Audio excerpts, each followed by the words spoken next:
Our computer என்ன language புரியும்? Assembly language. Okay, give one example of high level language.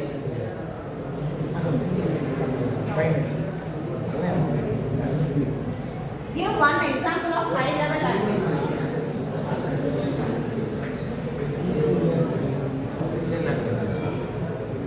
Okay, high level language means which can be understood by human.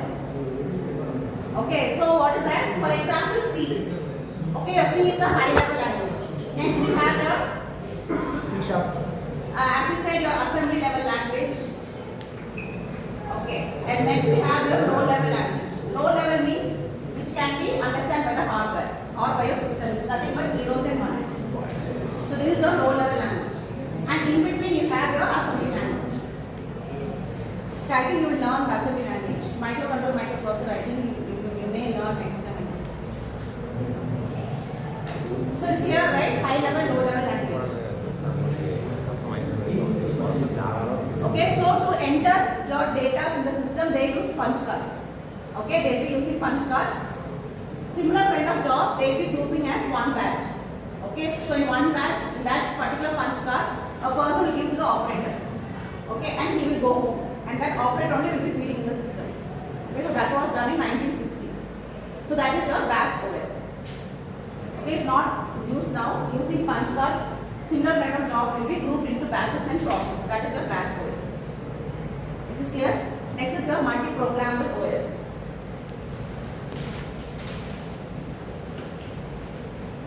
The second one, multiprogrammable. Okay, multiprogrammable means multiprocessors. You can remember like that. Okay, multiprogrammable OS means multiprocess.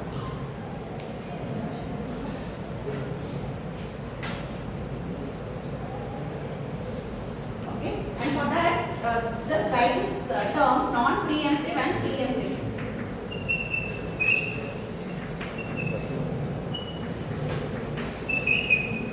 Okay, non-preemptive and preemptive.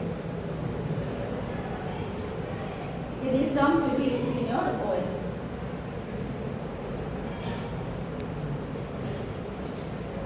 Okay, non-preemptive means another process cannot enter until the CPU finishes that particular process. That is non-preemptive. Okay, own was only one process at a time. Okay, if your CPU is processing a process called as P1, other process cannot enter. Only after completing the full P1, or the next process can enter. That is non-preemptive. Preemptive means it can enter even before the first process is over.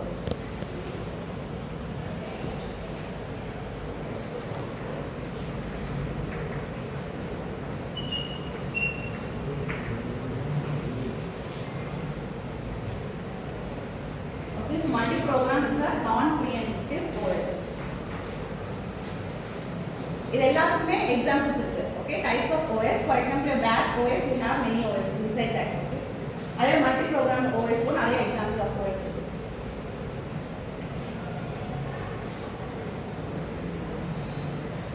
Okay, so multi-program OS, a CPU can perform many processes, but only one process at a time. Okay. You have P1, P2, P3. First P1 will be processed, next P2, next P3. So what is the disadvantage of that? We can't do multitasking. We can't do multitasking. We cannot do multitasking then. That's why the next OS name is multitasking. Okay. Okay, we cannot do multitasking then. Time consuming will be high. Okay. It will be slow also. Okay, time will be slow. And higher acceleration of memory.